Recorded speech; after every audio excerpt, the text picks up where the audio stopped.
নমস্কাৰ ND24 চাই থকাৰ বাবে সকলোকে ধন্যবাদ ষ্টুডিঅত মই পাপুৰি বুঢ়াগোহাঁই ব্ৰেকিং এট 11 লৈ আপোনালোক সকলোকে স্বাগতম জনাইছো মাজত আৰু মাত্ৰ কেইটামান মুহূৰ্ত 11 বজাৰ লগে লগে সংসদত বাজেট দাখিল কৰিব সকলো সাজু হৈ উঠিছে তাৰ পূৰ্বে আগবঢ়াই লৈছো হেডলাইনছ খন্তেক পাছতে সংসদত দাখিল হ'ব 2026-27 বৰ্ষৰ সাধাৰণ বাজেটত অনুমোদন কেন্দ্ৰীয় কেবিনেটৰ নৱমবাৰলৈ বাজেট দাখিল কৰিব বিত্তমন্ত্ৰী নিৰ্মলা সীতাৰমণে বাজেটত থাকিব পাৰে নিৰ্বাচন আসন্ন অসম সহিতে আন 5খনকৈ ৰাজ্যৰ বাবে বিশেষ ঘোষণা বাজেট দাখিলৰ পূৰ্বে দেশত বাঢ়িল বহু সামগ্ৰীৰ দাম জনতাৰ মূৰত মাধমাৰ খুধাই এলপিজিৰ প্ৰতিটো বাণিজ্যিক সিলিণ্ডাৰত 50 টকালৈ দাম বৃদ্ধি ধপাত জাতীয় সামগ্ৰী পান মছলা সিগাৰেটৰো দাম পালে বৃদ্ধি আজিৰে পৰা ফাষ্টেগৰ ক্ষেত্ৰতো নিয়ম হলনি বিৰোধী ঐক্যৰ মিত্ৰতা নহওঁতে আকৌ বিচ্ছেদৰ ইংগিত কংগ্ৰেছে গুৰুত্ব নিদিয়াৰ অভিযোগেৰে আজি চূড়ান্ত সিদ্ধান্ত ল'ব ৰাইজৰ দলে ডেডলাইন উকলি যোৱাৰ পাছতো কংগ্ৰেছে সঁহাৰি নিদিয়াত ক্ষুব্ধ অখিল গগৈ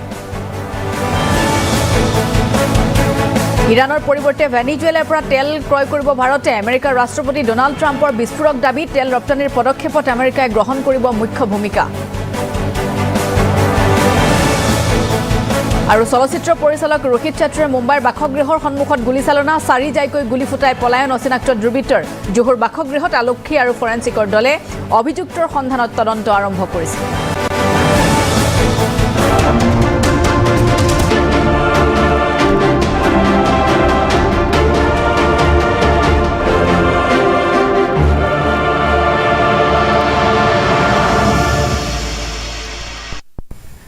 সময় 11 বাজিবৰ হৈছে ইতিমধ্যে সংসদত এতিয়া ব্যস্ততা বাঢ়ি আহিছে কাৰণ 2026-27 বৰ্ষৰ সাধাৰণ বাজেট 11 বজাৰ লগে লগে দাখিল কৰিব বিত্তমন্ত্ৰী নিৰ্মলা সীতাৰমণে বিত্তমন্ত্ৰীগৰাকী সম্পূৰ্ণৰূপে সাজু হৈ উঠিছে হাতত দেখিবলৈ পোৱা গৈছে পূৰ্ণাংগকে বাজেট দাখিল কৰিবলৈ নৱমবাৰৰ বাবে সাজু হৈছে কেন্দ্ৰীয় বিত্তমন্ত্ৰী নিৰ্মলা সীতাৰমণ আমি সেই দৃশ্য আপোনালোকক দেখুৱাইছো বাজেটত ইতিমধ্যে কেন্দ্ৰীয় কেবিনেটে অনুমোদন দিলে দেওবৰীয়া আজি বন্ধৰ দিনটোতে প্ৰথমবাৰলৈ এনেধৰণে দেওবৰীয়া বন্ধত বাজেট দাখিল হ'ব এবাৰ নিৰ্মলা সীতাৰমণৰ বাজেটক লৈ দেশজুৰি জল্পনা কল্পনা ইতিমধ্যে অব্যাহত আছে বাজেটত আজি কি থাকিব কি নাথাকিব তাকে লৈ সকলোৰে উৎসুকতা বৃদ্ধি পাইছে আসন্ন যেহেতুকৈ অসম সহিতে আন 5খনকৈ ৰাজ্যৰ নিৰ্বাচন গতিকে এই নিৰ্বাচনৰ প্ৰাক মুহূৰ্তত এই বাজেটে কি খবৰ দিব সেয়া এই মুহূৰ্তত যথেষ্ট গুৰুত্বপূৰ্ণ কিন্তু সকলো সাজু হৈ উঠিছে আকৌ আমি উল্লেখ কৰিছো আমি আপোনালোকক সংসদৰ মজিয়ালৈ লৈ যাবলৈ চেষ্টা কৰিম 11 বজাৰ লগে লগে সেই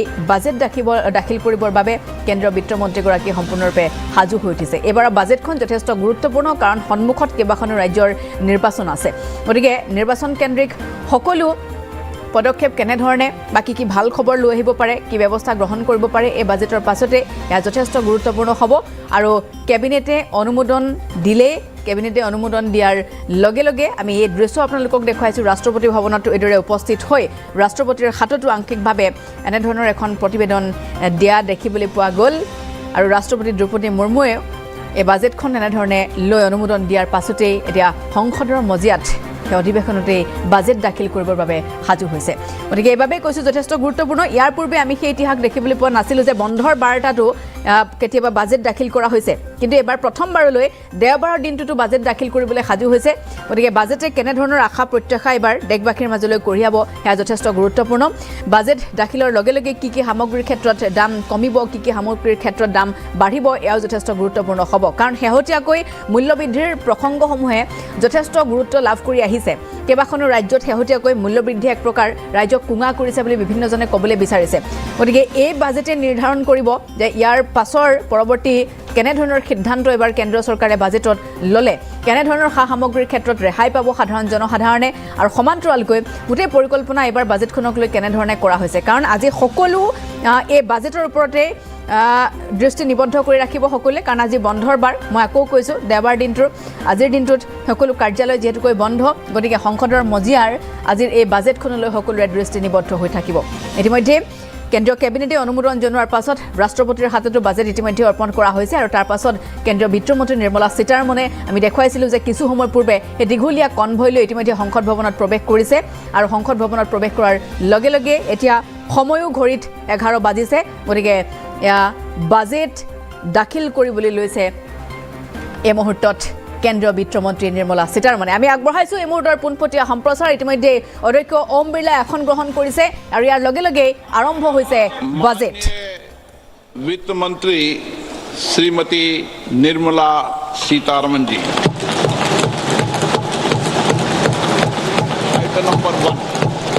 Item number one. Sir, with your permission, I rise to lay on the table a copy each of the following papers, Hindi and English versions, under Article 281 of the Constitution, Report for 2026 to 2031, Volume 1, Main Report of the 16th Finance Commission. 2. Report for 2026-2031, Volume 2, Annexures of the 16th Finance Commission. Number 3, explanatory memorandum as to the action taken on the recommendations contained in the above report. Item number 2, माननीय वित्त मंत्री Nirmala Sitharaman ji.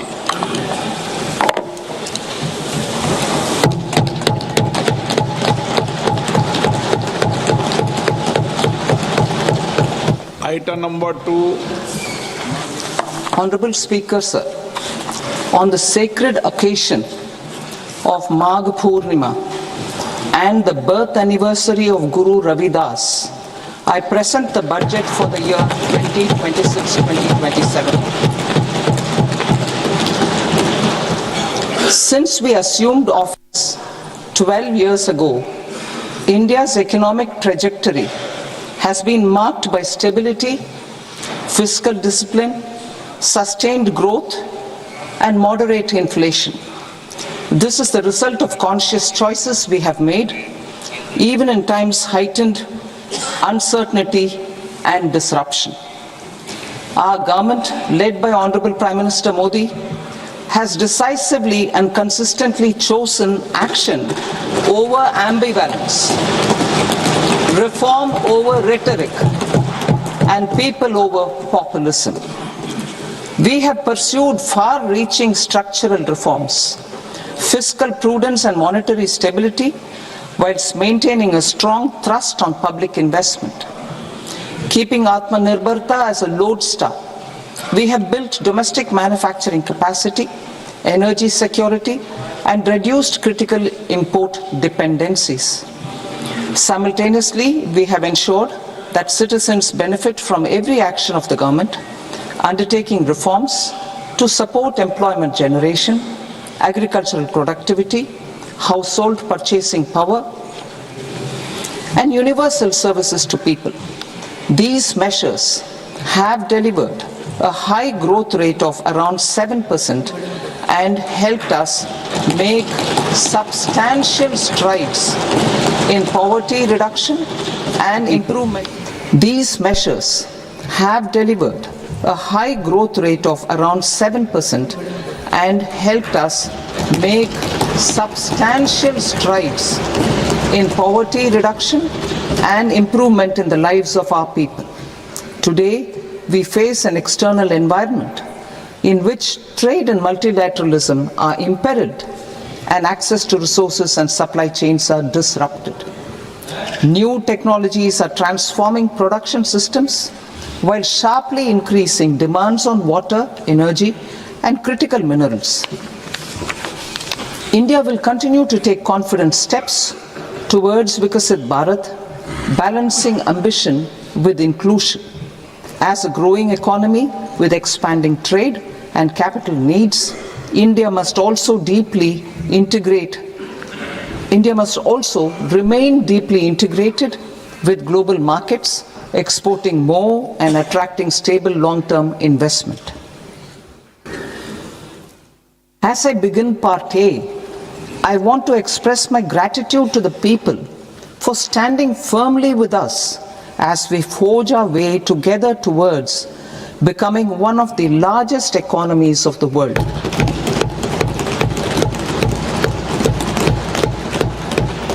Our aim is to transform aspiration into achievement and potential into performance as we ensure that the dividends of growth reach every farmer the scheduled caste, the scheduled tribes, the nomads, the youth, the poor, and the women. In Vikasit Bharat Young Leaders Dialogue 2026, several innovative ideas were shared with our Prime Minister, which have inspired many of the proposals, making this a unique Yuva Shakti-driven budget. Our government's sankalp is to focus on our poor, underprivileged, and the disadvantaged. To deliver on this sankalp, and given that this is the first budget prepared in Kartavya Bhavan, we are inspired by three Kartavya. Our first Kartavya is to accelerate and sustain economic growth by enhancing productivity and competitiveness and building resilience to volatile global dynamics. Our second Kartavya is to fulfill aspirations of our people and build their capacity, making them strong partners in India's path to prosperity. Our third Kartavya, aligned with our vision of Sabka Saath, Sabka Vikas, is to ensure that every family, community, region, and sector has access to resources, amenities, and opportunities for meaningful participation. This threefold approach requires a supportive ecosystem. The first requirement is to sustain the momentum of structural reforms, continuous, adaptive, and forward-looking. Second, a robust and resilient financial sector is central to mobilizing savings, allocating capital efficiently, and managing risks. Third, cutting-edge technologies, including AI applications, can serve us as force multipliers for better governance. Reform Express.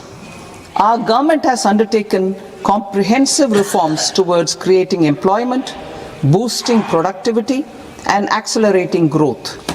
After the Prime Minister's announcement on Independence Day in 2025, over 350 reforms have been rolled out. This includes GST simplification, notification of labor codes, and rationalization of mandatory quality control orders. High-level committees have been formed, and in parallel, the central government is working with the state governments on deregulation and reducing compliance requirements. The Reform Express is well on its way and will maintain its momentum to help us fulfill our Kartavya. I now move to specific proposals. Under our first Kartavya, to accelerate and sustain economic growth, I propose interventions in 6 areas. 1. Scaling up manufacturing in 7 strategic and frontier sectors. 2. Rejuvenating legacy industrial sectors. 3. Creating champion MSMEs. 4. Delivering a powerful push for infrastructure. 5. Ensuring long-term security and stability. And 6. Developing city economic regions. Scaling up of manufacturing in 7 strategic and frontier sectors. Biopharma Shakti, meaning biopharma strategy for health advancement through knowledge, technology, and innovation. India's disease burden is observed to be shifting towards non-communicable diseases like diabetes, cancer, and autoimmune disorders. Biologic medicines are key to longevity and quality of life at affordable costs. To develop India as a global biopharma manufacturing hub,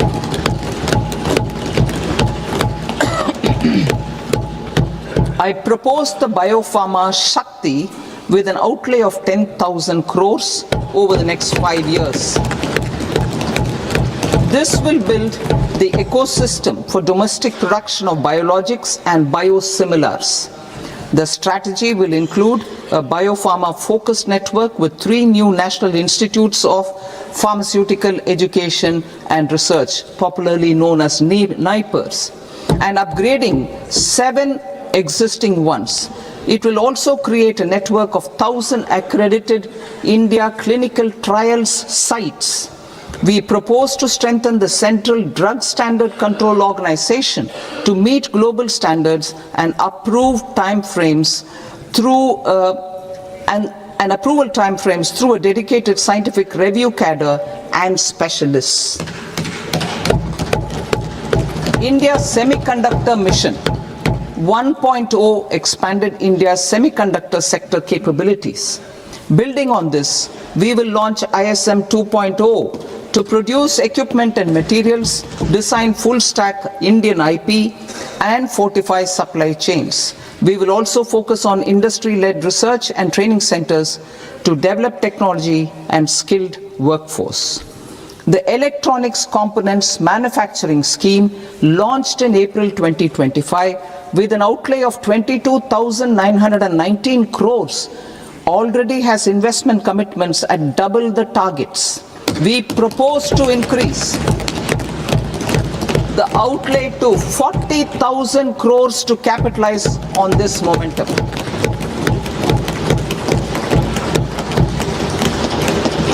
A scheme for rare earth permanent magnets was launched in 2025 November. We now propose to support the mineral-rich states of Odisha, Kerala, Andhra Pradesh and Tamil Nadu to establish dedicated rare earth corridors to promote mining, processing, research and manufacturing. To enhance domestic chemical production and reduce import dependency, we will launch a scheme to support states in establishing 3 dedicated chemical parks through challenge route on a cluster-based plug-and-play model. Strong capital goods.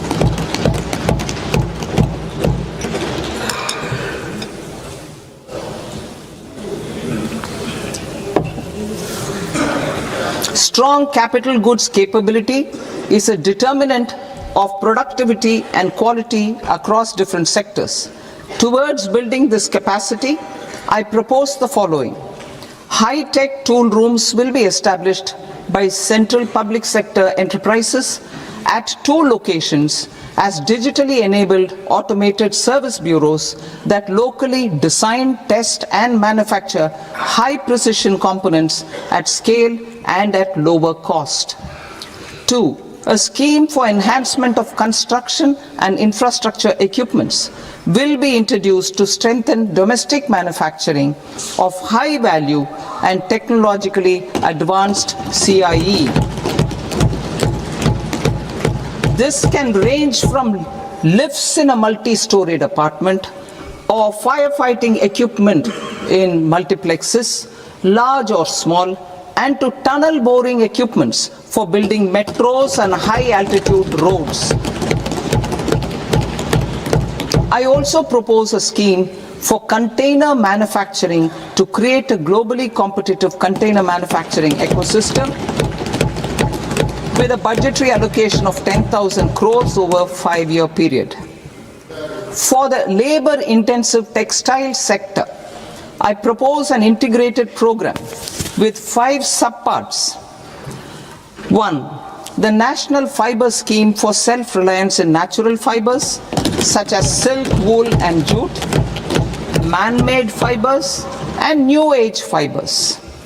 Textile expansion and employment scheme to modernize traditional clusters with capital support for machinery, technology upgradation and common testing and certification centers.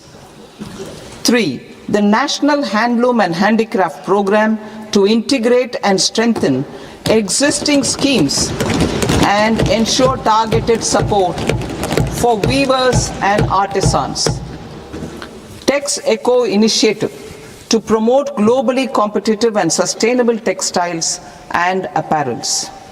Samarth 2.0 to modernize the upgrade the textile skilling ecosystem through collaboration with industry and academic institutions. Further, I propose to set up mega textile parks in challenge mode.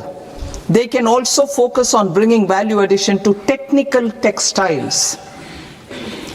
I propose to launch the Mahatma Gandhi Gram Swaraj initiative to strengthen khadi, handloom and handicrafts. This will help in global market linkage and branding. It will streamline and support training, skilling, quality of process and production. This will benefit our weavers, village industries, one district, one product ODOP initiative and also our rural youth. India has the potential to emerge as a global hub for high quality, affordable sports goods. I propose a dedicated initiative for sports goods that will promote manufacturing, research and innovation in equipment design as well as material sciences. Rejuvenation of legacy industrial clusters. I propose to introduce a scheme to revive 200 legacy industrial clusters to improve their cost competitiveness and efficiency through infrastructure and technology upgradation. Creating champion SMEs and supporting micro enterprises. Recognizing MSMEs as a vital engine of growth, I propose a three-pronged approach to help them grow as champions. Equity support. I propose to introduce a dedicated 10,000 crores SME growth fund to create future champions, incentivizing enterprises based on select criteria. I also propose to top up the Self-Reliant India Fund set up in 2021 with 2,000 crores to continue support to micro enterprises and maintain their access to risk capital. Liquidity support. With TREDS, more than 7 lakh crore has been made available to MSMEs. To leverage its full potential, I propose 4 measures. 1.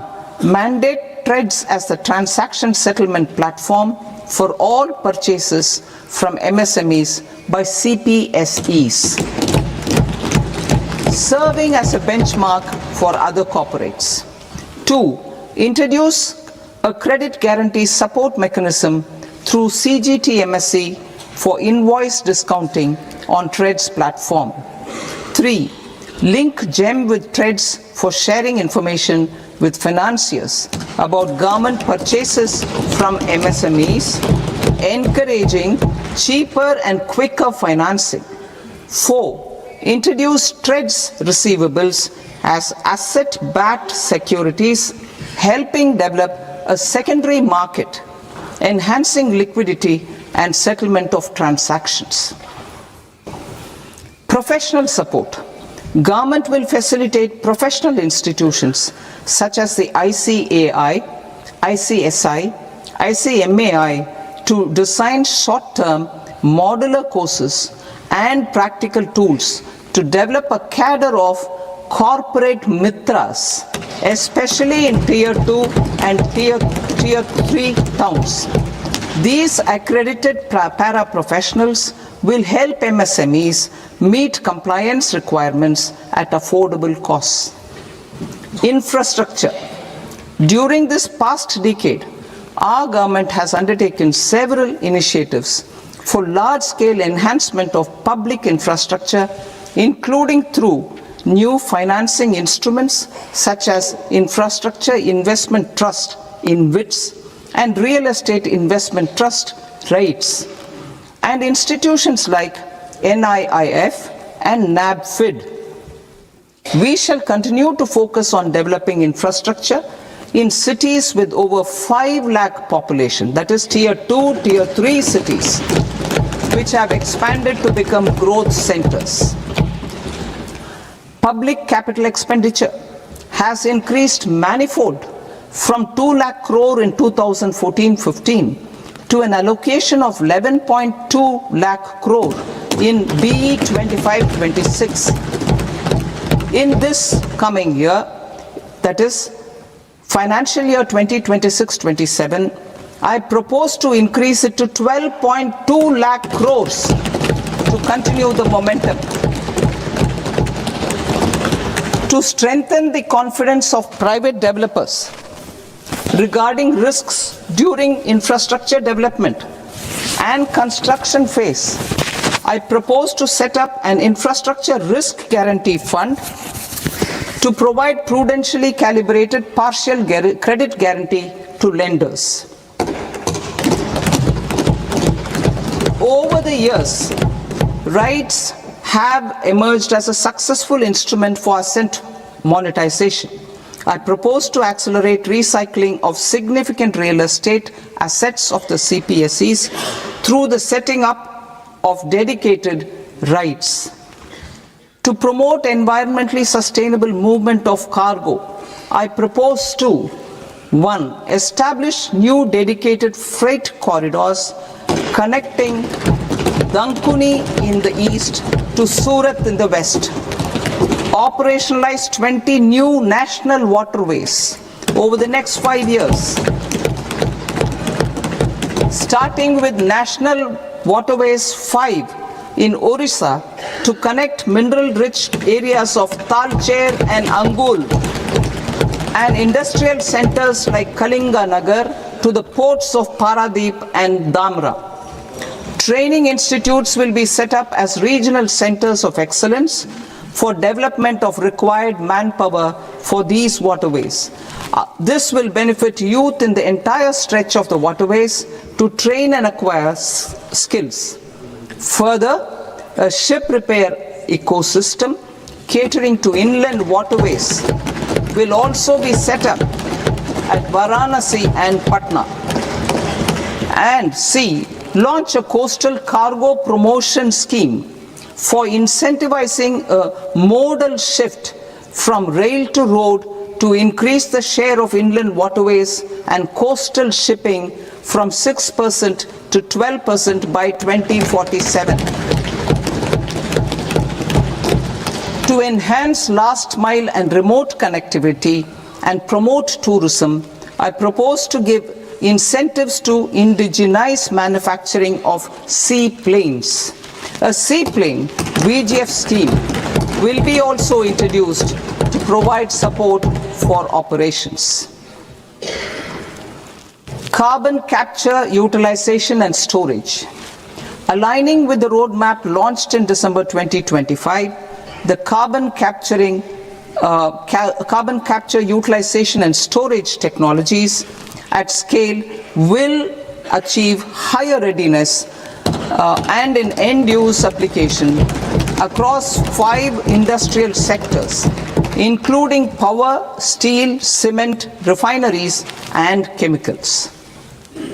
An outlay of 20,000 crore is proposed over the next 5 years for this purpose.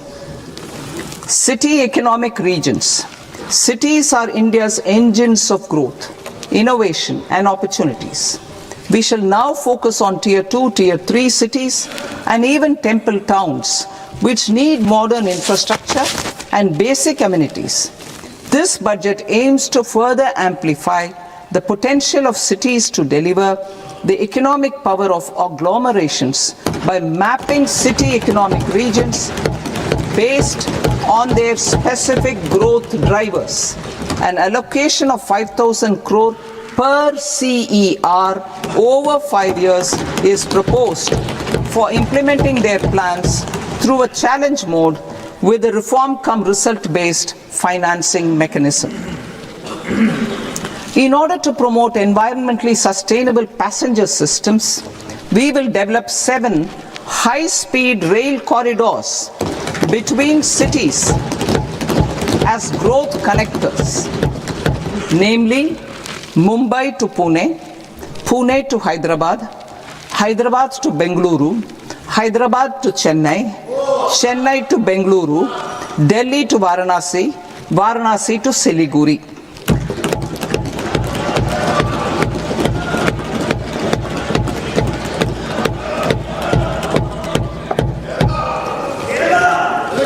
Financial sector. The Indian banking sector today is characterized by strong balance sheet, historic highs in profitability, improved asset quality, and coverage exceeding 98% of villages in the country. At this juncture, we are well placed to futuristically evaluate the measures needed to continue on the path of reform-led growth of this sector. I propose setting up a high-level committee on banking for Viksit Bharat. High-level committee on banking for Viksit Bharat to comprehensively review the sector and align it with India's next phase of growth, while safeguarding financial stability, inclusion, and consumer protection. The vision for NBFCs for Viksit Bharat has been outlined with clear targets for credit disbursement and technology adoption in order to achieve scale and improve efficiency in the public sector NBFCs. As a first step, it is proposed to restructure the Power Finance Corporation and Rural Electrification Corporation.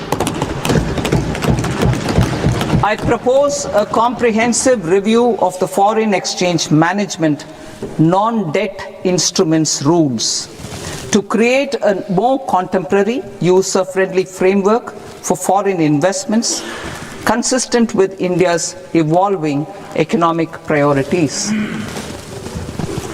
Corporate bond market.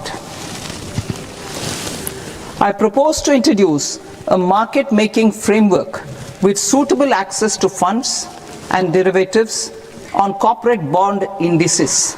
I also propose to introduce total return swaps on corporate bonds. Municipal bonds.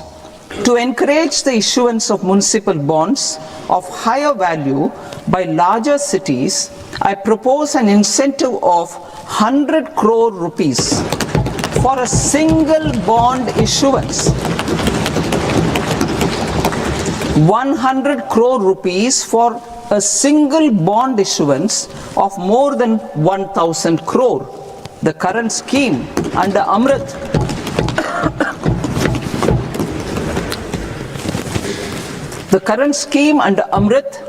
which incentivizes issuances up to 200 crores only, will also continue to support smaller and medium towns. That will also continue to support the smaller and medium towns. Ease of doing business. Individual persons resident outside India, PROI, will be permitted to invest in equity instruments of listed Indian companies through the Portfolio Investment Scheme. It is also proposed to increase the investment limit for an individual PROI under the scheme from 5% to 10%, with an overall investment limit for all individual PROIs to 24% from the current 10%. Emerging technologies including AI. 21st century is technology driven. Adoption of technology is for the benefit of all people. Farmers in the field, women in STEM, youth keen to upskill, and Divyangjan to access newer opportunities. The government has taken several steps to support new technologies through AI Mission, National Quantum Mission, Anusandhan National Research Fund, and Research and Development and Innovation Fund. Our second kartavya is to fulfill aspirations and build capacities. Close to 25 crore individuals have come out of multi-dimensional poverty through a decade of our government's sustained and reform-oriented efforts.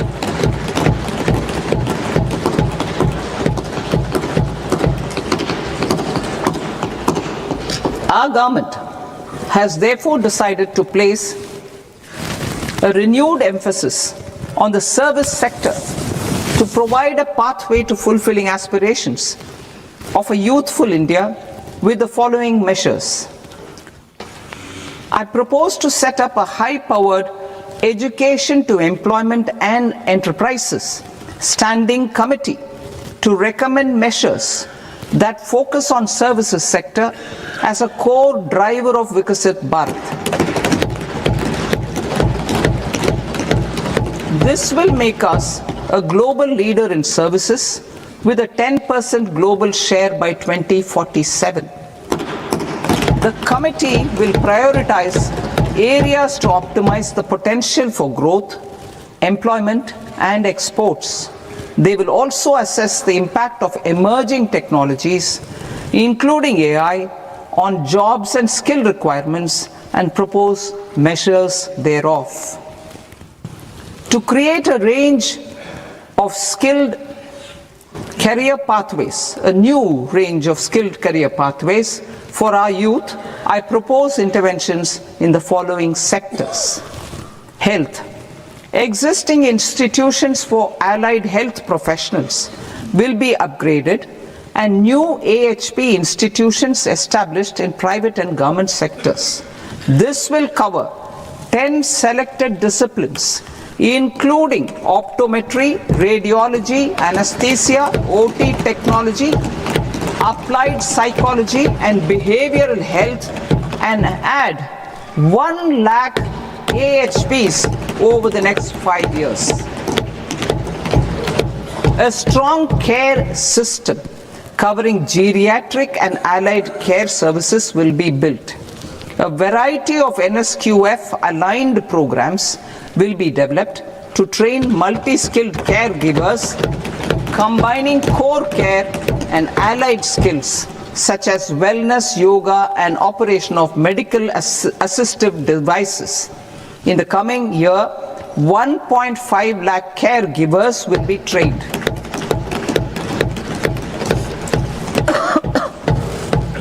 Hubs for medical value tourism. To promote India as a hub for medical tourism services, I propose to launch a scheme to support states in establishing 5 regional medical hubs in partnership with the private sector. These hubs will serve as integrated healthcare complexes that combine medical, educational, and research facilities. They will have Ayush centers, medical value tourism facilitation centers, and infrastructure for diagnostics, post-care, and rehabilitation. These hubs will provide diverse opportunities, job opportunities for health professionals, including doctors and AHPs.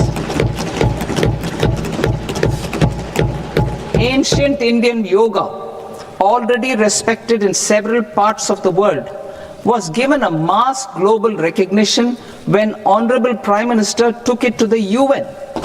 Post-COVID, Ayurveda gained a similar global acceptance and recognition. Exporting quality Ayurveda products helps farmers who grow the herbs and youth who process the products. To meet growing global demand, a few more steps are being taken. I propose to 1. Set up 3 new All India Institutes of Ayurveda. 2. Upgrade Ayush pharmacies and drug testing labs for higher standards of certification ecosystem and make available more skilled personnel. 3. Upgrade the WHO Global Traditional Medicine Center in Jamnagar to bolster evidence-based research, training, and awareness for traditional medicine. Animal husbandry.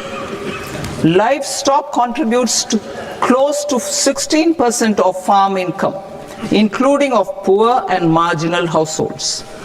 To scale up availability of veterinary professionals by more than 20,000, I propose to roll out a loan-linked capital subsidy support scheme for establishment of veterinary and para-veterinary colleges, veterinary hospitals, diagnostic laboratories, and breeding facilities in private sector.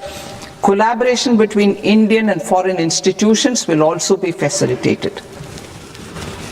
Orange economy.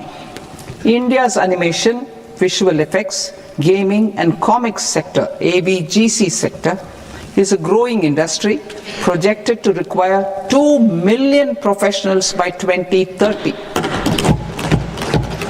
I propose to support the Indian Institute of Creative Technologies, Mumbai, in setting up AVGC content creator labs in 15,000 secondary schools all over the country and 500 colleges. The Indian design industry is expanding rapidly, and yet there is a shortage of Indian designers. I propose to establish, through Challenge Route, a new National Institute of Design to boost design education and development in the eastern region of India. Education. Our government will support states through Challenge Route in creating 5 university townships in the vicinity of major industrial and logistics corridors. These planned academic zones will host multiple universities, colleges and research institutions, skill centers and residential complexes. In higher education, STEM institutions, prolonged hours of study and laboratory work pose some challenges for girl students. Through VGF, Viability Gap Funding and capital support, one girls' hostel will be established in every district.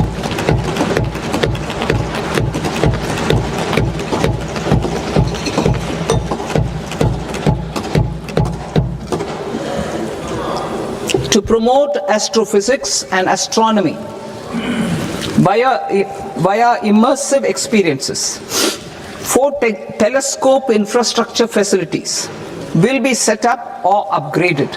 The National Large Solar Telescope, the National Large Optical Infrared Telescope, the Himalayan Chandra Telescope, and the Cosmos 2 Planetarium. Tourism. The tourism sector has the potential to play a large role in the employment generation, forex earnings, and expanding the local economy. I propose to set up a National Institute of Hospitality by upgrading the existing National Council for Hotel Management and Catering Technology. It will function as a bridge between academia, industry, and government.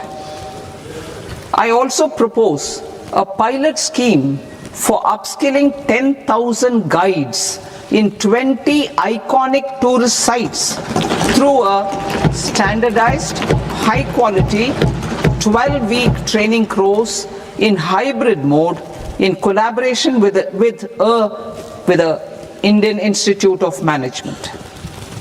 A national destination digital knowledge grid will be established to digitally document all places of significance, cultural, spiritual, and heritage. This initiative will create a new ecosystem of jobs for local researchers, historians, content creators, and technology partners. India has the potential and opportunity to offer world-class trekking and hiking experience. We will develop ecologically sustainable mountain trails in Himachal Pradesh, Uttarakhand, and Jammu Kashmir. Also in Arakku Valley in the Eastern Ghats, and Podigai Malai in the Western Ghats. Turtle trails along key nesting sites in the coastal areas of Odisha, Karnataka and Kerala. And 3. Bird watching trails along the Pulikat Lake in Andhra Pradesh, Tamil Nadu. It's on the border. Under the visionary leadership of Honorable Prime Minister, we established the International Big Cat Alliance in 2024. This year, India is hosting the first ever Global Big Cat Summit, where heads of governments and ministers from 95 range countries will deliberate on collective strategies for conservation. Heritage and culture tourism. I propose to develop 15 archaeological sites, including Lothal, Dholavira, Rakhigarhi, Adichanallur, Saranath, Hastinapur, and Leh Palace into vibrant experiential cultural destinations. Excavated landscapes will be open to the public through curated walkways. Immersive storytelling skills and technologies will be introduced to help conservation labs, interpretation centers, and guides. The sports sector provides multiple means of employment, skilling, and job opportunities. Taking forward the systematic nurturing of sports talent which is set in motion through the Khelo India program earlier, I propose to launch a Khelo India mission to transform the sports sector over the next decade. The mission will facilitate an integrated talent development pathway supported by training centers which are foundational, intermediate, and elite levels. B. Systematic development of coaches and support staff. C. Integration of sports science and technology. D. Competitions and leagues to promote sports culture and provide platforms. And E. Development of sports infrastructure for training and competition. Our third Kartavya aligns with our vision of Sabka Saath Sabka Vikas towards Vikasit Bharat. This requires targeted efforts for 1. Increasing farmer incomes through productivity enhancement and entrepreneurship, with special attention to small and marginal farmers. B. Empowering Divyangjan through access to livelihood opportunities, training, and high-quality assistive devices. C. Empowering the vulnerable to access mental health and trauma care. D. Focus on the Purvodaya states and the Northeast region to accelerate development and employment opportunities. Fisheries. We will undertake initiatives for integrated development of 500 reservoirs and Amrit Sarovars. 2. Strengthen the fisheries value chain in coastal areas and enable market linkages involving startups and women-led groups together with fish farmer producer organizations. Animal husbandry. To provide quality employment opportunities in rural and peri-urban areas, we will support the animal husbandry sector in entrepreneurship development through a credit-linked subsidy program, B. Scaling up and modernization of livestock enterprises, C. Enhanced creation of livestock, dairy, and poultry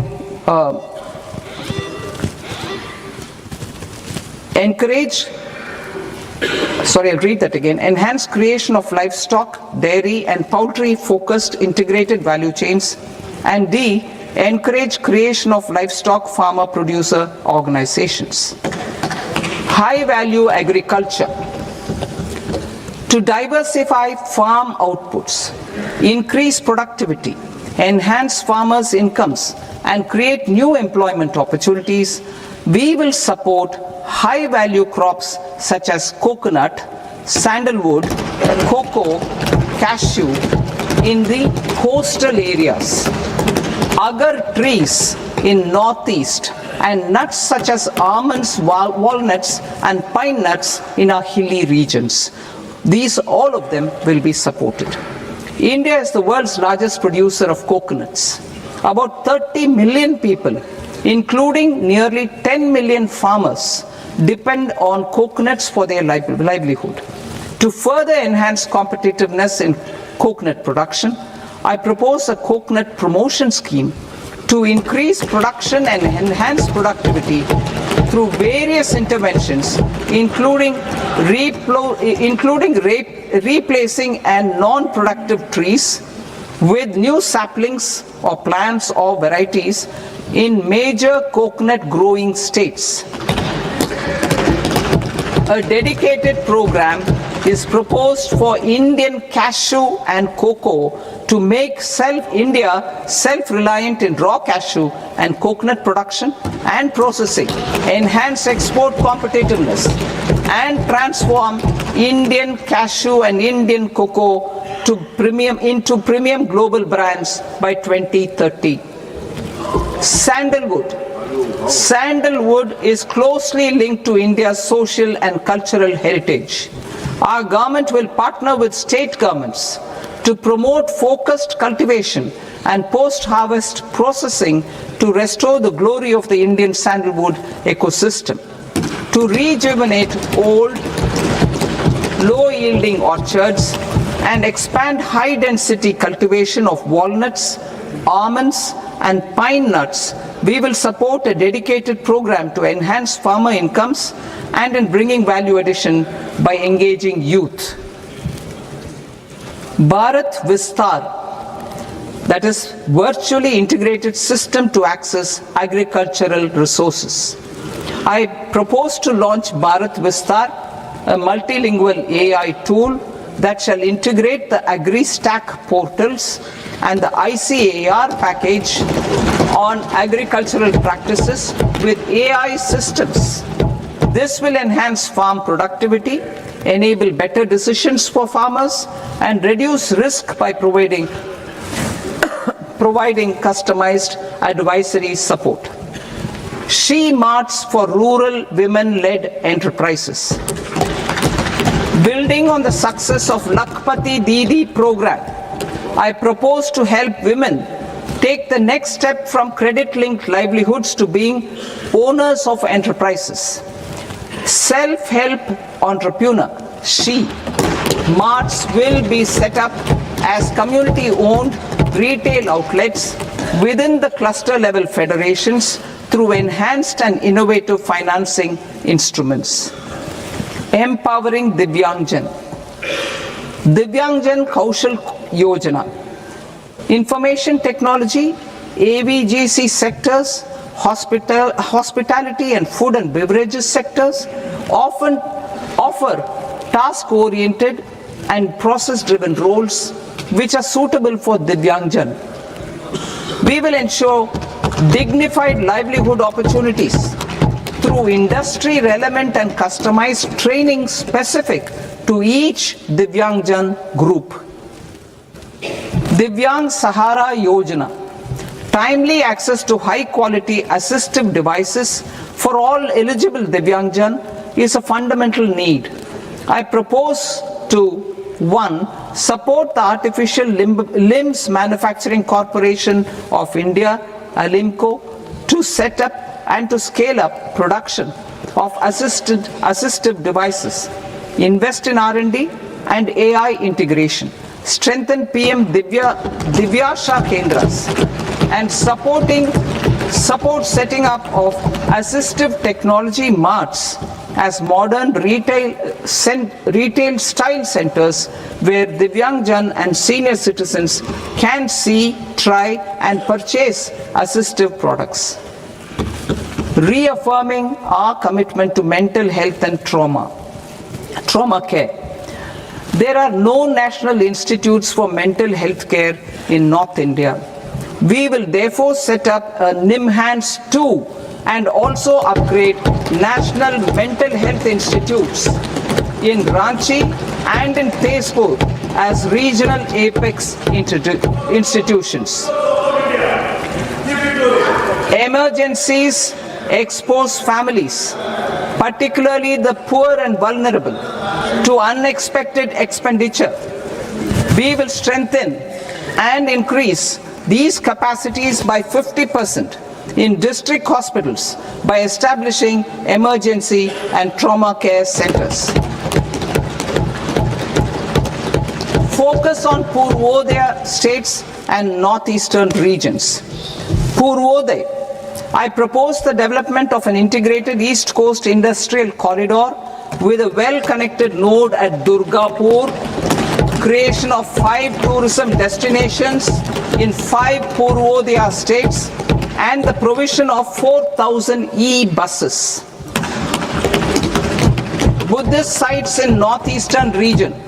The northeastern region is a civilizational confluence of Theravada and Mahayana or Vajrayana traditions. I propose to launch a scheme for development of Buddhist circuits in Arunachal Pradesh, Sikkim, Assam, Manipur, Mizoram, and Tripura. The scheme will cover preservation of temples and monasteries, pilgrimage interpretation centers, connectivity, and pilgrim amenities. 16th Finance Commission. On 17th November 2025, the 16th Finance Commission submitted its report to the President. As mandated under Article 281 of the Constitution, the government is to lay the report along with the explanatory memorandum on the action taken report on the recommendations of the Commission in Parliament, which, Sir, Honourable Speaker, you've allowed me to do at the commencement of this session.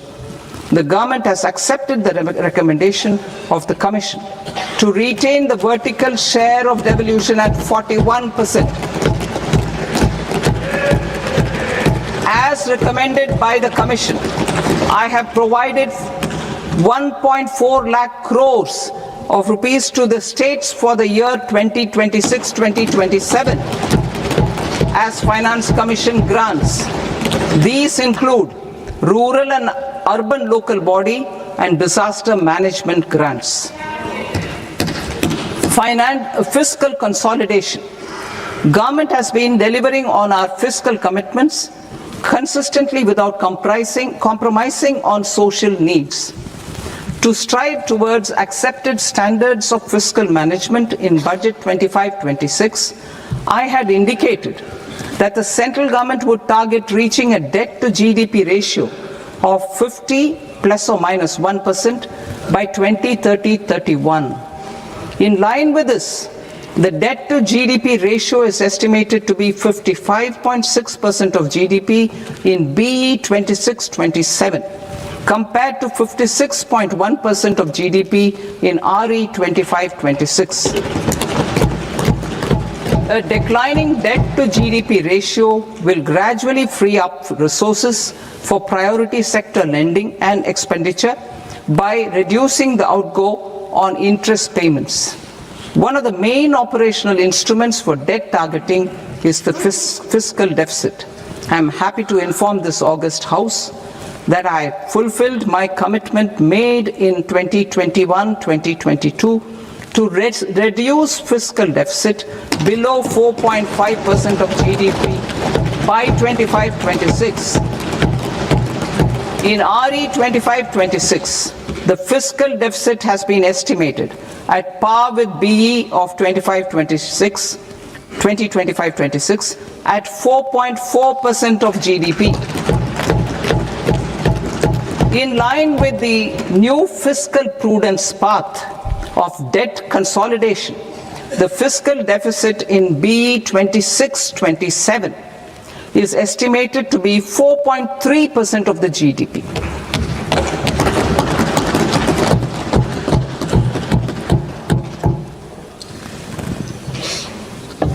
The revised estimates of the non-debt receipts are 34 lakh crore rupees, of which the centre's net tax receipts are 26.7 lakh crore. The revised estimate of the total expenditure is 49.6 lakh crore rupees, of which the capital expenditure is about 11 lakh crores. budget estimates 2026 to 27. Coming to 26-27, the non-debt receipts and the total expenditure are estimated as 36.5 lakh crore and 53.5 lakh crore respectively. The centre's net tax receipts are estimated at 28.7 lakh crore rupees. To finance the fiscal deficit, the net market borrowings from dated securities are estimated at 11.7 lakh crore rupees. The balance financing is expected to come from small savings and other sources. The gross market borrowings are estimated at 17.2 lakh crore rupees. I'll now move to Part B. Part B, direct taxes.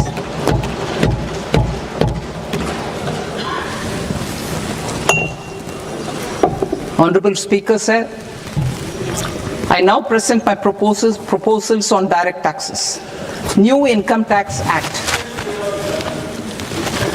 In July 2024, I announced a comprehensive review of the Income Tax Act 1961.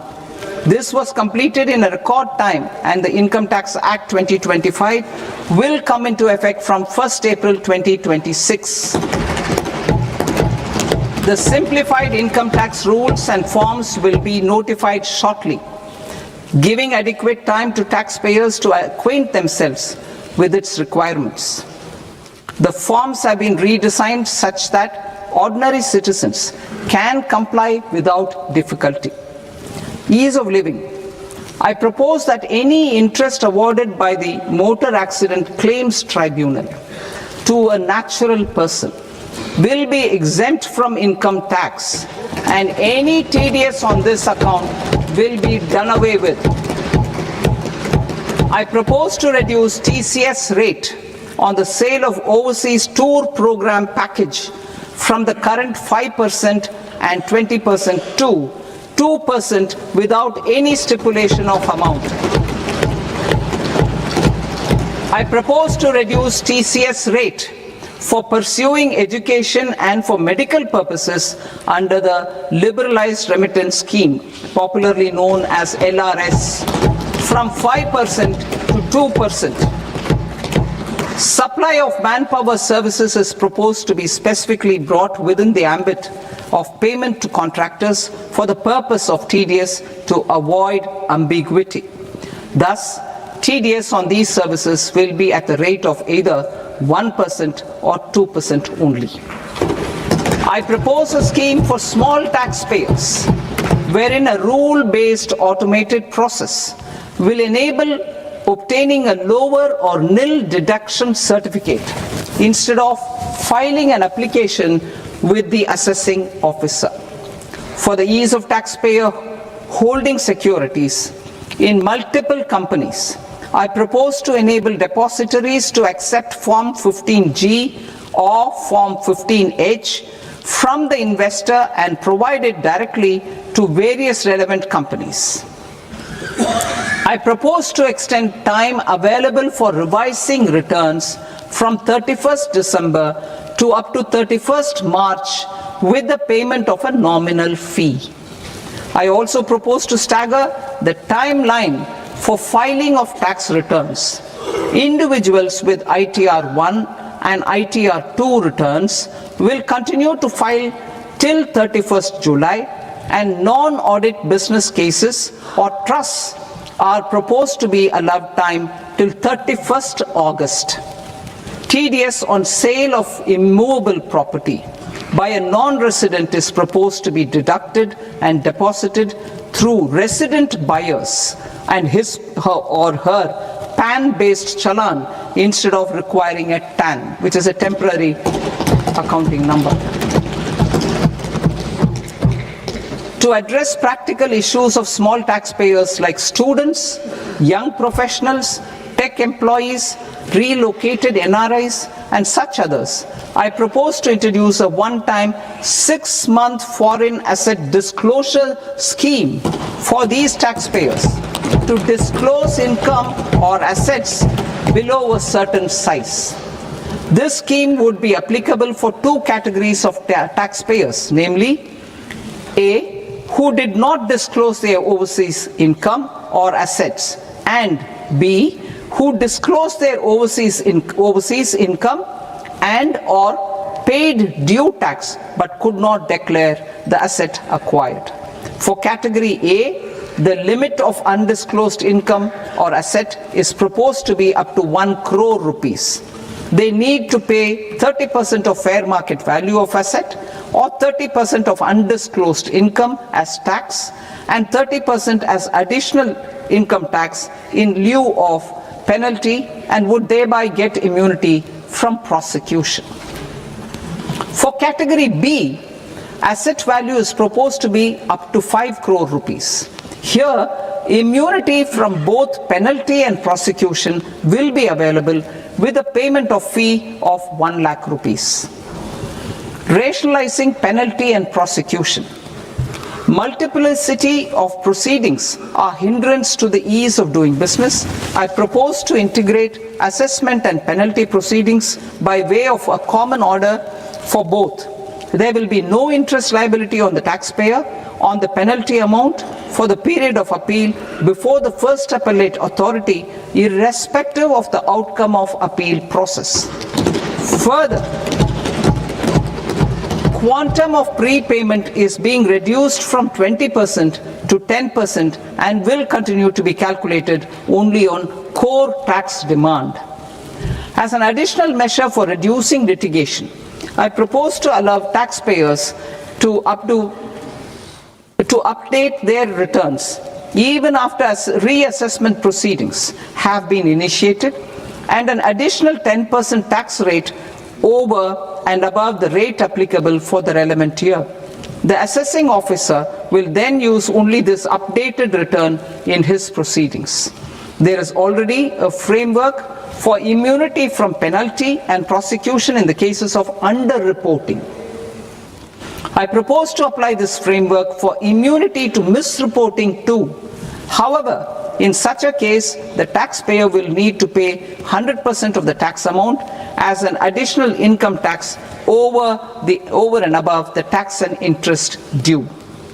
Penalties for certain technical defaults, such as failure to get accounts audited, non-furnishing of transfer pricing audit report, and default in furnishing statement for financial transactions are proposed to be converted into fee.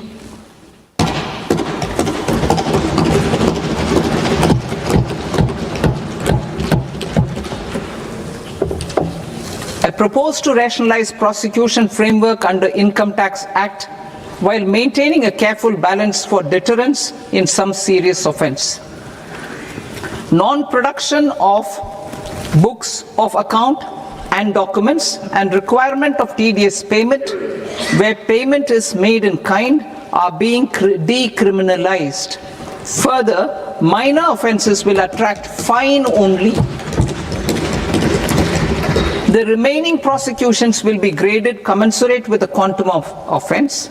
They will entail only simple imprisonment with maximum imprisonment reduced to 2 years and power to courts to convert even those into fines. There is no penalty. There is no penalty presently for non-disclosure of non-immovable foreign assets with aggregate value less than 20 lakh rupees. I propose to also provide them with immunity from prosecution with retrospective effect from 1/10/2024.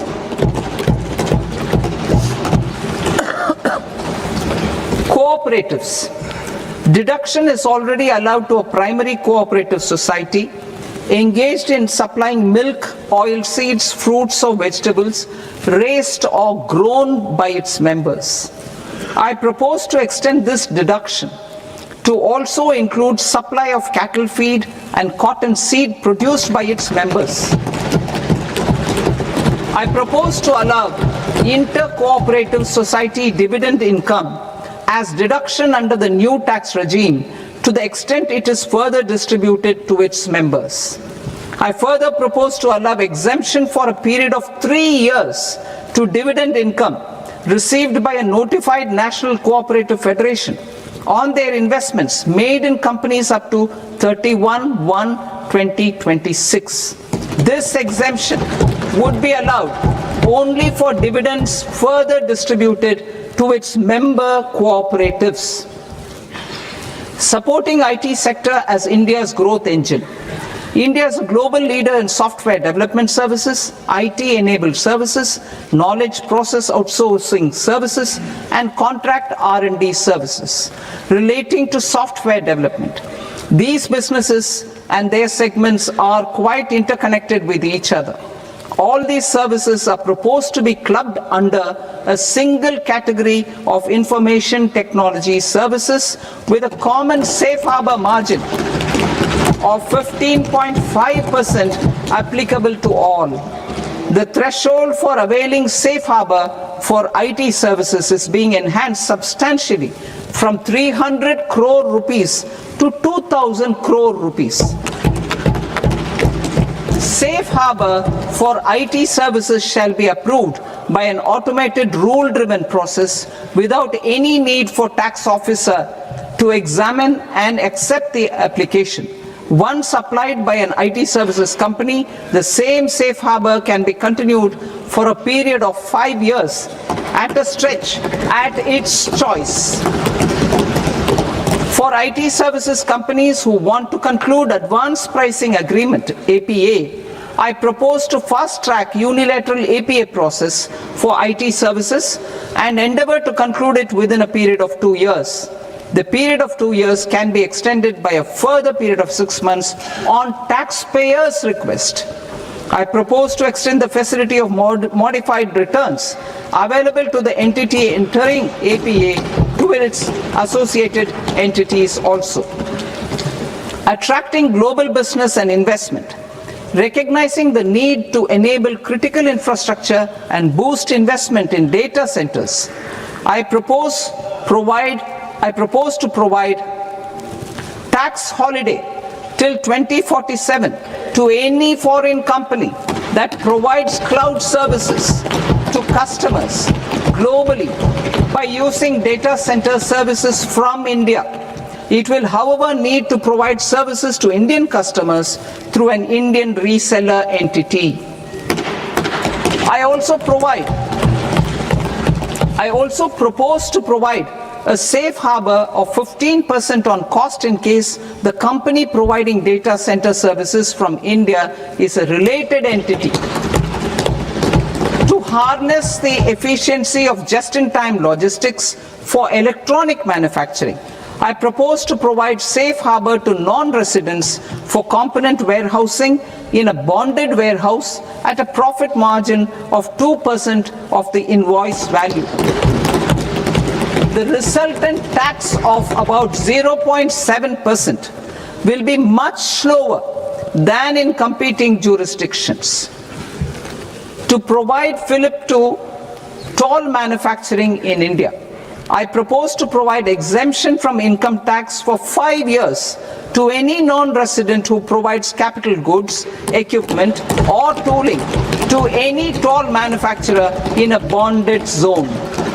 To encourage vast pool of global talent to work in India for a longer period of time, I propose to provide exemption to global, non-India sourced income of a non-resident expert for a stay period of 5 years under notified schemes.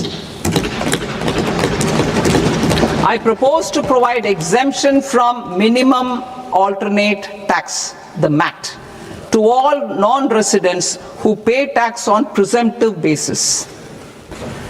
Tax administration. I propose to constitute a joint committee of Ministry of Corporate Affairs and Central Board of Direct Taxes for incorporating the requirements of income computation and disclosure standards, the ICDS, in the Indian Accounting Standards Ind AS itself. Separate accounting requirement based on ICDS will be done away with from the tax year 27-28. To support Prime Minister Modi's vision of homegrown accounting and advisory firms to become global leaders, I propose to rationalize the definition of accountant for the purposes of safe harbor rules. Other tax proposals. Change in taxation of buyback was brought in to address the improper use of buyback route by promoters. In the interest of minority shareholders, I propose to tax buyback for all types of shareholders as capital gains. However, to disincentivize misuse of tax arbitrage, promoters will pay an additional buyback tax. This will make effective tax 22% for corporate promoters. For non-corporate promoters, the effective tax will be 30%. TCS rate for sellers of specific goods, namely alcoholic liquor, scrap and minerals, will be rationalized to 2%, and that on tendu leaves will be reduced from 5% to 2%. I propose to raise the STT on futures to 0.05% from the present 0.02%. STT on options premium and exercise of options are both proposed to be raised to 0.15% from the present rate of 0.1% and 0.125% respectively. We reformed the taxation with lower tax rate so that they could productively focus on business rather than on claim of deductions and exemptions. To encourage companies to shift to the new regime, set off of brought forward MAT credit, minimum alternate tax credit, is proposed to be allowed to companies only in the new regime. Set off using available MAT credit is proposed to be allowed to an extent of 1/4 of the tax liability in the new regime. MAT is proposed to be made final tax, so there will be no further credit accumulation from 1st April 2026. In line with this change, the rate of final tax is being reduced to 14% from the current MAT rate of 15%. The brought forward MAT credit of taxpayers accumulated till 30th March 2026 will continue to be available to them for set off as above. Indirect taxes. I shall now take up proposals related to indirect taxes. My proposals for customs and central excise aim to further simplify the tariff structure, support domestic manufacturing, promote export competitiveness, and correct inversion in duty. To continue weeding out long continuing customs duty exemptions, I propose to remove certain exemptions on items which are being manufactured in India or where the imports are negligible. Similarly, to further simplify the process of ascertaining the rate of duty applicable on a particular item, I propose to incorporate certain effective rates in various customs notifications to the tariff schedule itself. I shall now take up sector-specific proposals. Promotion of exports of marine, leather, and textile products. I propose to increase the limit for duty-free imports of specified inputs used for processing seafoods for export from the current 1% to 3% of FOB value of the previous year's export turnover. I also propose to allow duty-free imports of specified inputs, which is currently available for exports of leather or synthetic footwear, to exports of shoe uppers as well. I propose to extend the time period for export of final product from the existing 6 months to 1 year for exporters of leather or textile garments, leather or synthetic footwear and other leather products. Energy transition and security. I propose to extend the basic customs duty exemption given to capital goods used for manufacturing lithium-ion cells for batteries to those used for manufacturing lithium-ion cells for battery energy storage systems also. I propose to exempt basic customs duty on import of sodium antimonate for use in manufacture of solar glass. Nuclear power. I propose to extend the existing basic customs duty exemption on imports of goods required for nuclear power projects till the year 2035 and expand it for all nuclear plants irrespective of their capacity. Critical minerals. It is proposed to provide basic customs duty exemption to the import of capital goods required for the processing of critical minerals in India. Biogas blended CNG. I propose to exclude the entire value of biogas while calculating the central excise duty payable on biogas blended CNG. Civil and defense aviation. I propose to exempt basic customs duty on components and parts required for the manufacture of civilian training and other aircrafts.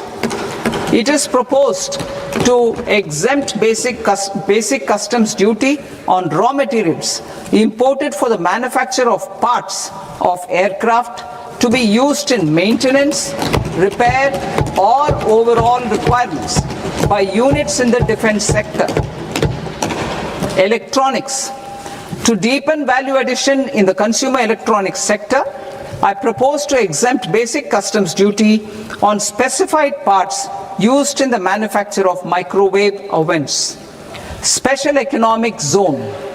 To address the concerns arising about utilization of capacity by manufacturing units in the special economic zones due to global trade disruptions, I propose as a special one-time measure to facilitate sales by eligible manufacturing units in SEZs to the domestic tariff area at concessional rates of duty.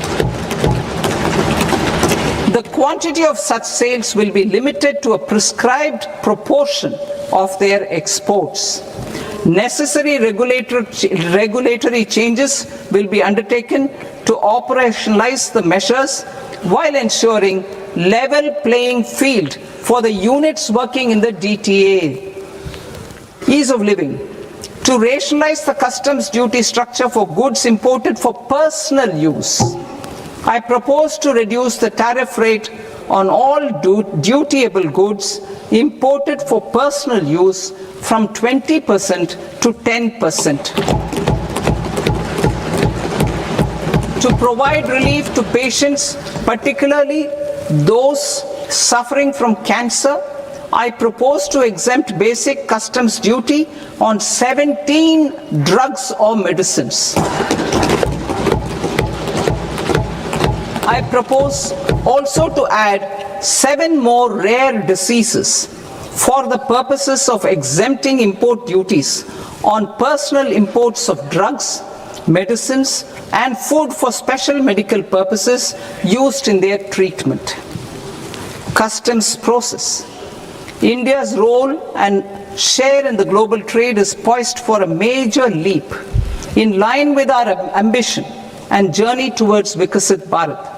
In this regard, I propose many measures for custom processes to have minimal intervention for smoother and faster movement of goods and greater certainty to the trade. Trust-based systems. I propose to enhance duty deferral period for Tier 2 and Tier 3 authorized economic operators, known as AEOs, from 15 days to 30 days. I propose to provide eligible manufacturer importers the same duty deferral facility. This should encourage them to get themselves accredited as a full-fledged Tier 3 AO in due course. To provide greater certainty and for better business planning, I propose to extend validity period of advance ruling binding on customs from the present 3 years to 5 years. In the spirit of the whole of government approach,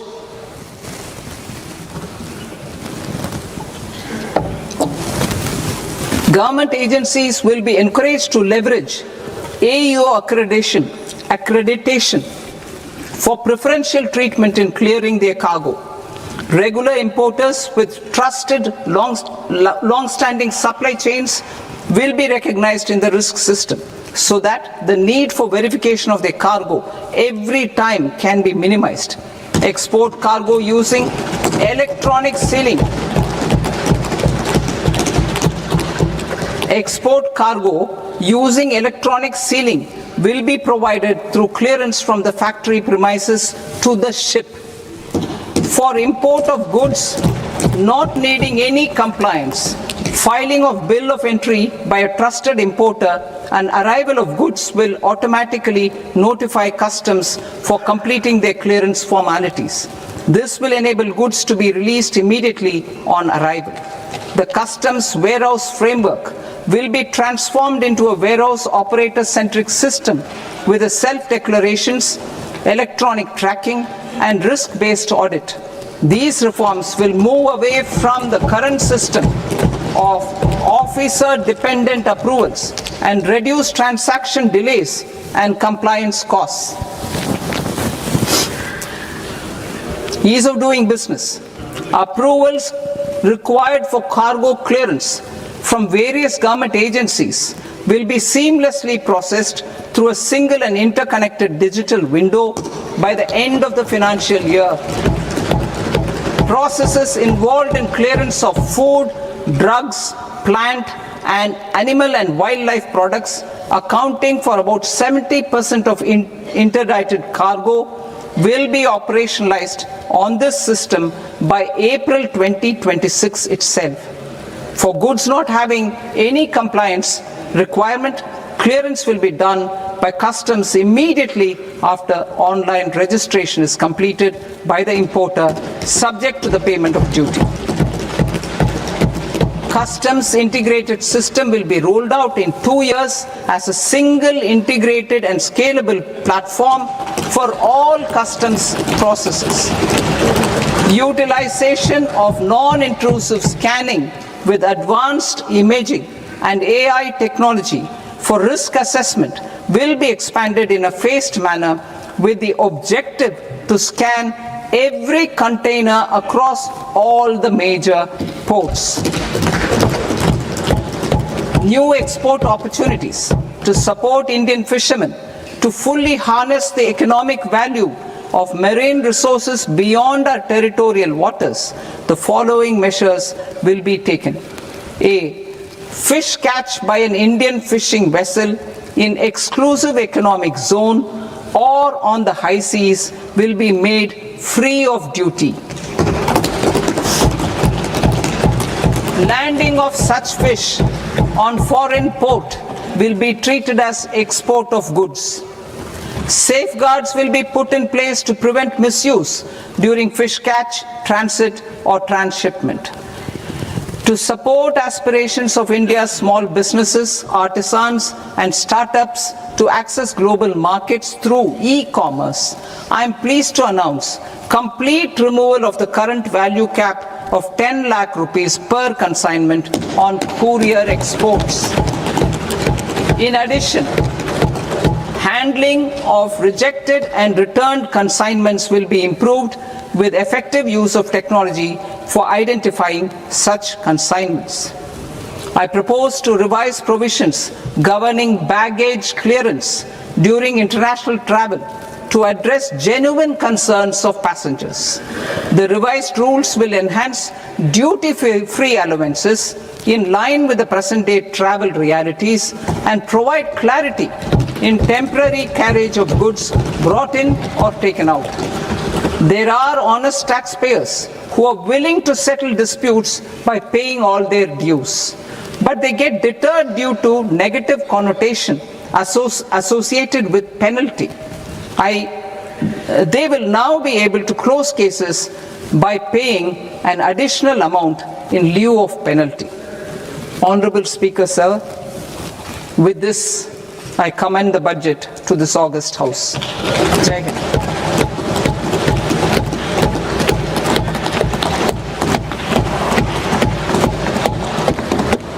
One and a half hours. Item number 3 माननीय वित्त मंत्री जी।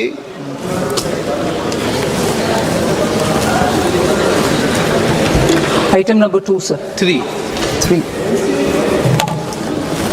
Sir, with your permission, I rise to lay on the table of the following statements under Section 3, 1 of the Fiscal Responsibility and Budget Management Act of 2003, medium-term fiscal policy cum fiscal policy strategy statement, and macroeconomic framework statement.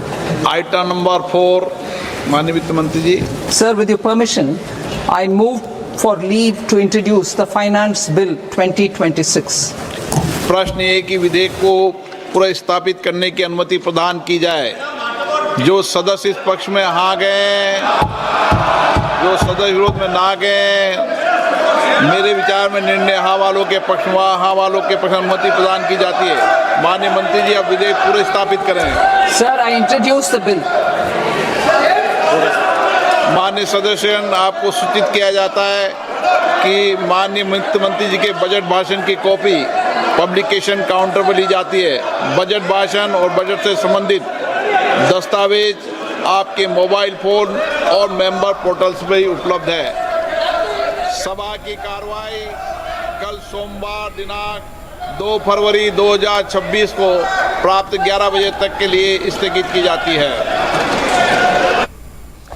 এই মুহূৰ্তত আমি দেখুৱালো আপোনালোকক budget দাখিল কৰিলে কেন্দ্ৰীয় বিত্তমন্ত্ৰীগৰাকীয়ে আৰু বাজেটত গুৰুত্বপূৰ্ণ বহুকেইটা ইতিমধ্যে ঘোষণা কৰিলে বিত্তমন্ত্ৰীগৰাকীয়ে। 12 বছৰ ধৰি দেশৰ আৰ্থিক বিকাশ হৈ আহিছে বুলি আৰম্ভ কৰা সেই বাজেটেৰে শেষ পৰ্যন্ত এই প্ৰায় 1.5 ঘণ্টা সময়ত সকলো দিশে সামৰি লোৱা দেখিবলৈ পোৱা গৈছে। দৰিদ্ৰতা দূৰীকৰণৰ বাবে কাম কৰি অহা হৈছে বুলি উল্লেখ কৰিছে আৰু চৰকাৰে দৰিদ্ৰতা নিয়ন্ত্ৰণ কৰাত এক প্ৰকাৰ সফল হৈছে বুলি আৰম্ভ কৰিছে।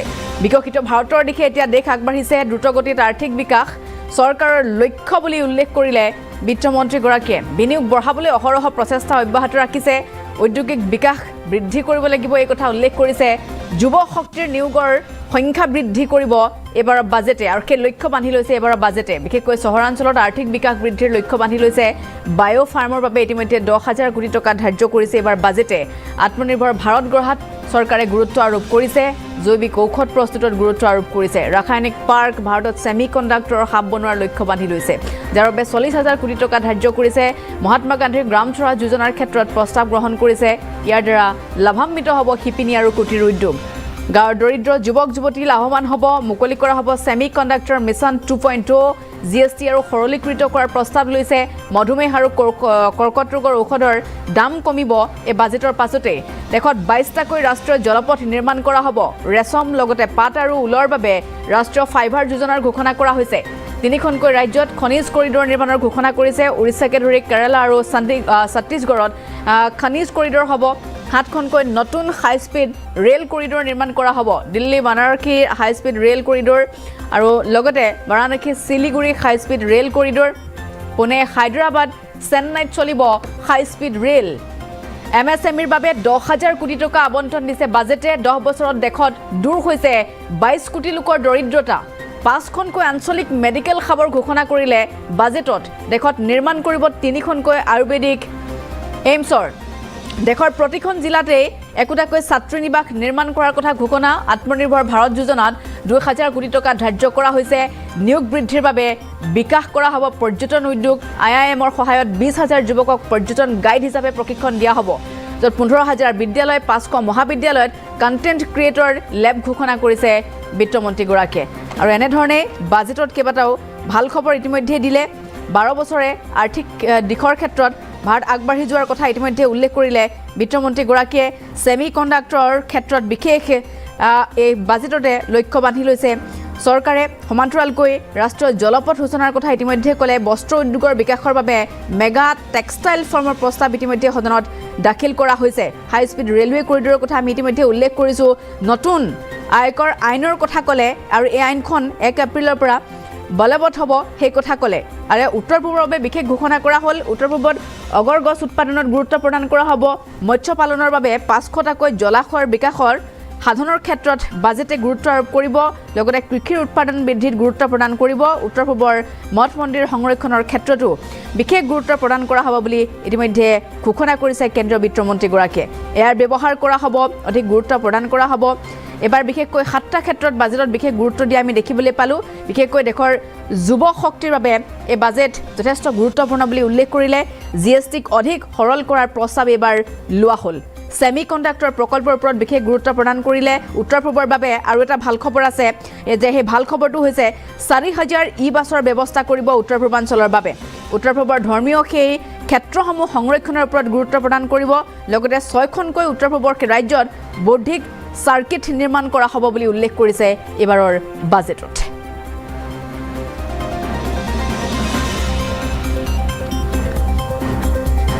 আত্মনিৰ্ভৰ ভাৰতৰ বাবেও 2000 কোটি টকা ইতিমধ্যে ঘোষণা কৰা হৈছে সৰু সৰু চহৰসমূহত আন্তঃগাঁথনি নিৰ্মাণত কেনেদৰে গুৰুত্ব আৰোপ কৰিব পাৰি তাৰ বাবে কি ব্যৱস্থা গ্ৰহণ কৰা হ'ব সেই কথা ইতিমধ্যে উল্লেখ কৰিলে বিত্তমন্ত্ৰীগৰাকীয়ে বাজেটত জৈৱিক ঔষধ প্ৰস্তুত কৰাত গুৰুত্ব প্ৰদান কৰা হ'ব সেই কথা উল্লেখ কৰিছে মহাত্মা গান্ধী গ্ৰাম স্বৰাজ যোজনা ইতিমধ্যে ঘোষণা কৰা হৈছে গতিকে কেইবাটাও ভাল খবৰ আহিছে ক্ষুদ্ৰ উদ্যোগৰ পৰা চৰকাৰে প্ৰত্যক্ষভাৱে সামগ্ৰী ক্ৰয় কৰিব সেই কথা ইতিমধ্যে উল্লেখ কৰিছে কণ্টেইনাৰ নিৰ্মাণৰ বাবে 10000 কোটি টকা ইতিমধ্যে বাজেটত ধাৰ্য কৰা হৈছে ইএমএছ খণ্ডত পিএলআইৰ বাবে 40000 কোটি টকা নিৰ্ধাৰণ কৰা হ'ল নতুন 20টাকৈ ৰাষ্ট্ৰীয় জলপথৰ প্ৰস্তাৱ লোৱা হৈছে 5 বছৰত কেমিকেল পাৰ্কৰ নিৰ্মাণৰ কথা উল্লেখ কৰিলে ৰেশম মৰাপাট উনৰ বাবে ৰাষ্ট্ৰীয় ফাইবাৰ যোজনা ইতিমধ্যে ঘোষণা কৰিছে এবাৰৰ বাজেটত মেগা টেক্সটাইল পাৰ্ক নিৰ্মাণ কৰা হ'ব ইয়াৰ বাবে সেই কথা ইতিমধ্যে ঘোষণা কৰিলে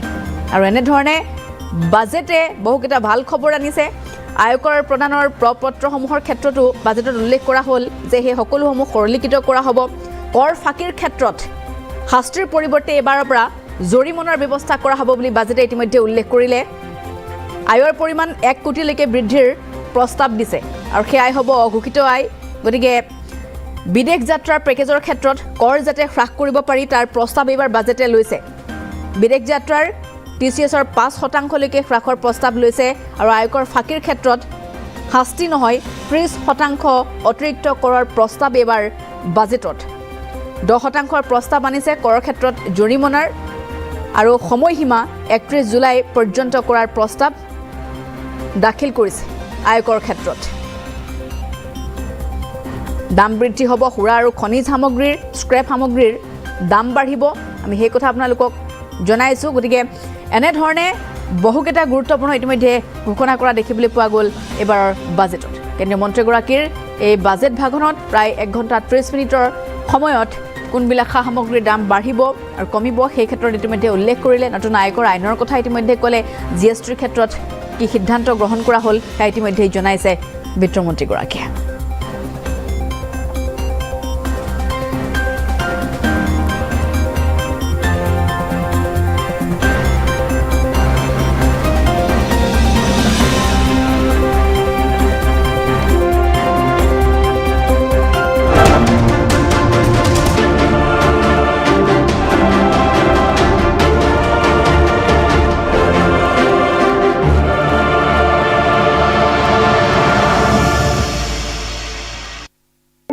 ছাত্ৰ-ছাত্ৰী চাকৰিৰ প্ৰাৰ্থীৰ বাবে সঠিক গাইডেন্স কেনেকৈ পঢ়িব কি পঢ়িব প্ৰতিযোগিতামূলক পৰীক্ষাৰ বাবে